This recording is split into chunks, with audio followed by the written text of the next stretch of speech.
Что сделали популярные дети в вашей школе, из-за чего они стали отбросами? Привет, ребят, спасибо, что откликнулись на мою просьбу в прошлом ролике. Вы так много наставили лайков и написали комментов, спасибо вам огромное. Ну что, давайте здесь с каждого по комменту длиннее 4 слов. Вы реально помогаете моему каналу, спасибо вам. Всем приятного просмотра, а я начинаю.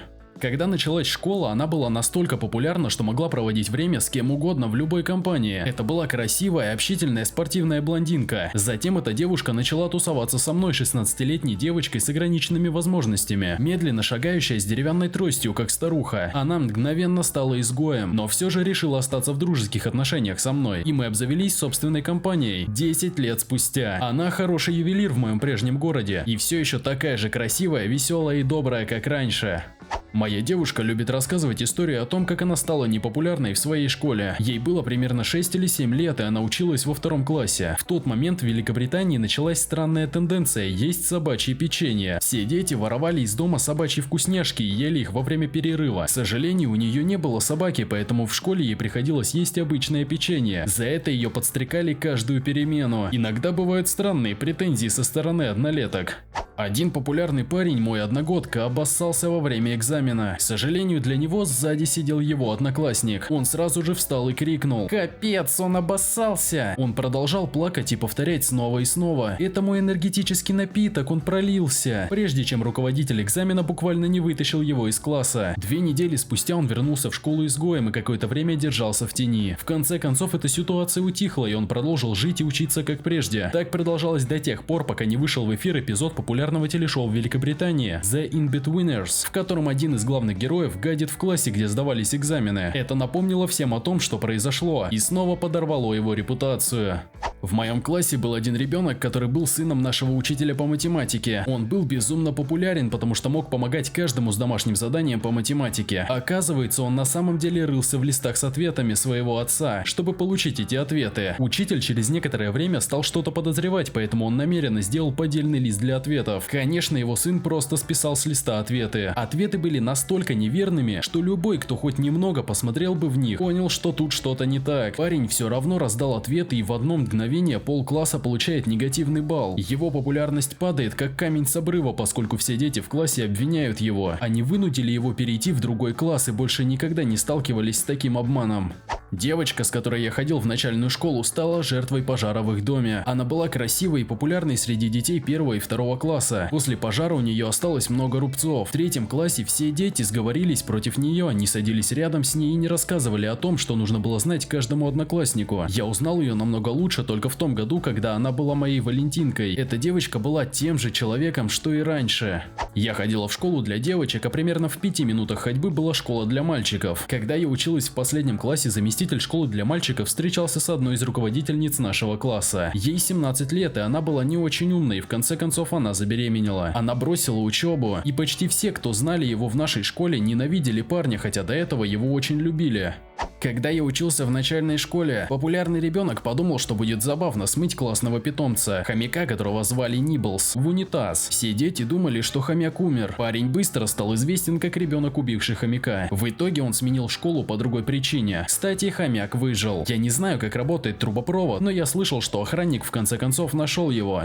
Несколько более безобидный случай. У нас был ребенок, которого я назову Дэном. Он был невероятно популярен, потому что играл в футбол, был из богатой семьи и имел целую кучу подруг. Он был довольно стереотипным богатым ребенком, который любил мужественные дела и был академически одаренным, но никогда не был хулиганом. Он был популярен благодаря сочетанию этих вещей. Когда мы вернулись из летних каникул в возрасте 10 лет, Дэн полностью изменился. Длинные эмо-волосы, подводка для глаз, сутулость, слушал металл, бросил футбол, объявился бисексуалом и встречался с другом-студентом. Никто не мог понять, что с этим делать, и поскольку мы были подростками, наш класс чувствовал себя неуютно. Так что, к сожалению, около 6 месяцев Дэн практически не был человеком для нас. Затем однажды что-то просто щелкнуло у нас в голове, и мы поняли, что Дэн все еще был тем человеком, которым был и раньше, и мы были придурками. Он так и не стал популярным ребенком снова, но все в школе снова полюбили его, и у него был большой круг общения. Он оставался в нашей школе до конца 6 класса и окончил его с отличными оценками. Я понятия не имею, что случилось с ним после школы. Такой внезапный сдвиг личности, возможно, должен был вызвать тревогу у нас, но время от времени я думаю о нем. Я был непопулярным ребенком, над которым издевались, но он никогда не делал этого по отношению ко мне. Перестала ходить в школу. В конце концов, она даже не сдала экзамены. Просто сидела дома и все время курила травку. У нее были парни, которые за все платили. Стала духовной, сделала татуировку индуитского символа Ом на пальце, сделала дреды и так далее. Размещала странные фотографии в своем инстаграм. Это сложно объяснить, но она просто стала странной. Однажды я слышал, как она говорила с группой 13-летних о том, как ее парень только что вышел из тюрьмы. Еще она всегда говорила о желании завести ребенка. Эта неработающая 18-летняя девушка, курящая травку, хотела ребенка. В конце концов, никто с моей школы с ней даже не разговаривал, даже ее друзья не любили ее, потому что она была своего рода стервой. Она пользовалась популярностью, потому что была супер красивой и умной. Это грустно. У нее явно нет направления в своей жизни. Ее единственная квалификация — это экзамены, которые мы сдали, когда нам было 15. Ее брат и сестра все еще учились в школе. Они были очень милыми и в основном были противоположны ей. Надеюсь, у них все хорошо. В 7 классе была новая ученица. Назовем ее Элисон. Низкая, симпатичная и забавная, но не умная. Хотя говорить у всех за спиной умела. Когда я разговаривал с ней, не знал, что она будет говорить про меня потом. Иногда говорила плохо про меня прямо возле меня, не стыдясь. Она популярна только среди своих друзей, а не среди всего 7 класса. Но один случай показал ее истинное лицо учителю. Мисс Би была учителем литературы и грамматики в 7 классе. Она добрая, веселая и строгая по оценкам. В середине учебного года она обсуждала историю из Филиппин. Я забыл, что это была за история, но я думаю, что о женщине, которая бросила своего жестокого мужа, чтобы быть со своей бедной мамой. Думаю, вопрос был не относящимся к делу, потому что обсуждение истории закончилось, а время еще оставалось. Это было 2 года назад, все нечетко в моей памяти. Мисс Би, как вы думаете, какая была моя работа до того, как я стала учителем? Несколько ответов тут и там, а потом Элисон совершенно неожиданно сказала: «Проститутка». Никто не смеялся. Мисс Би была шокирована, все молчали. Она расплакалась и отругала Элисон. Мисс Би вышла из класса в ярости и плакала. А потом Элисон тоже заплакала. Тогда я наконец понял ее истинное лицо. Она облажалась. Начались сплетни в течение нескольких дней. А затем в конце недели нашего консультанта мисс Р, директора школы, мисс Би и родителей Элисон вызвали на совещание, и директор назначил ей наказание на неделю. Об этом знали некоторые из наших одноклассников. Элисон извинилась, но друзья избегали ее до конца учебного года, потому что мисс Би была любимой учительницей 7 класса, и все встали на ее сторону. В 8 классе она стала лучше, менее глупой, но не хотела иметь друзей. Вместо этого она сосредоточилась на учебе. Он был лучшим учеником по каждому предмету в школе 1-го года обучения. Я учился в школе, где учились ученики от 11 до 18 лет. На 2-й год он начал относиться к любому, кто был близок ему в плане оценок, как к дерьму, распространяя слухи и пытаясь навлечь на них проблемы и так далее. Часто с участием его родителей, которые были крупными банкирами. Все началось тогда, когда я получил 2 награды: Top of the Mathematics и DN Award. Первая не требует пояснений, но вторая награда была назначена исключительно учителями для образцового ученика. Причина, которую они назвали, заключалась в том, что я помог множеству учеников с пониманием предмета, чтобы они могли сдать экзамены. Парень выбежал на сцену и начал бить меня, когда директор объявил мое имя. Я реально был нокаутирован и попал в больницу, потому что он ударил меня по голове одной из наград. Его отец попал в тюрьму, когда он позже напал на офицера. Его родители были уволены, потому что местная пресса широко освещала это событие. Удивительно, но школа не исключила его из-за сострадания. Но, о боже, он стал самым непопулярным ребенком в школе. Даже учителя его ненавидели.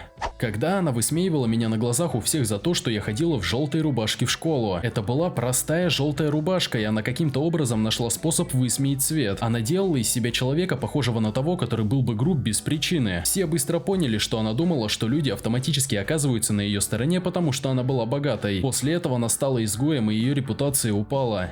Парень в моей школе напился на вечеринке, разделся, вставил своего кожаного дружка в бутылку Jim Beam и бегал как сумасшедший с прикрепленной бутылкой, но без необходимости использовать руки. В то время это было довольно смешно, но спустя день или около того люди подумали о том, насколько маленьким было отверстие бутылки Jim Beam. Это было концом его популярности. Она забеременела в 17 лет, и отцом мог быть один из 2 парней, оба из которых были парнями ее близких подружек, и ни один из них не хотел иметь с ней ничего общего. В моей школе действительно было хорошее половое воспитание, и мы знали о защите примерно с 11 лет, плюс это Великобритания, где контрацептивы бесплатные и их легко получить, поэтому она не могла винить в этом незнание или недостаток ресурсов. Она пыталась сыграть в горе мне, и никто больше не хотел быть рядом с ней. Был один ребенок, который какое-то время был довольно милым. Он был спортивным, дружелюбным дружелюбным и умным. Но когда он стал популярным, у него появились нехорошие мысли. Он лгал каждый день. Мог сказать, что вчера сломал ногу. Или мне сделают операцию на этих выходных, хотя все знают, что это обман. Затем он стал хвастаться и потерял всех своих спортивных друзей. Поэтому он попытался произвести на них впечатление хвастовством. Тогда его оценки упали, потому что он сосредоточился на своей развращенной общественной жизни и не преуспевал в школе. И в последний раз его видел перед карантином. Он говорил, что разрезал ногу на прошлых выходных, когда он сделал потрясающий сейв, но чьи-то коньки порезали ему ногу. Он вратарь в хоккейной команде. Мы все знали, что он лжет, так как был в шортах, шрама не было. Чтобы не хвастаться, я была в центре внимания, когда перешла в новую среднюю школу. Возможно, одноклассники были очарованы моим опытом за границей, и я считалась одной из самых красивых детей в моем классе. Но это быстро исчезло, потому что я была в сильной депрессии и вела себя холодно и отчужденно по отношению к людям. Возможно, они интерпретировали это как высокомерие. На самом деле я плакала каждый день перед сном из-за неконтролируемой грусти, и позже даже ранила себя ножом. Спасибо, что досмотрели ролик до самого конца. Не забывай писать любой коммент длине 4 слов, ставить лайк и подписываться на канал. Ну и про колокольчик не забудь. А также предлагаю посмотреть вот эти два ролика. Спасибо за поддержку и до скорых встреч.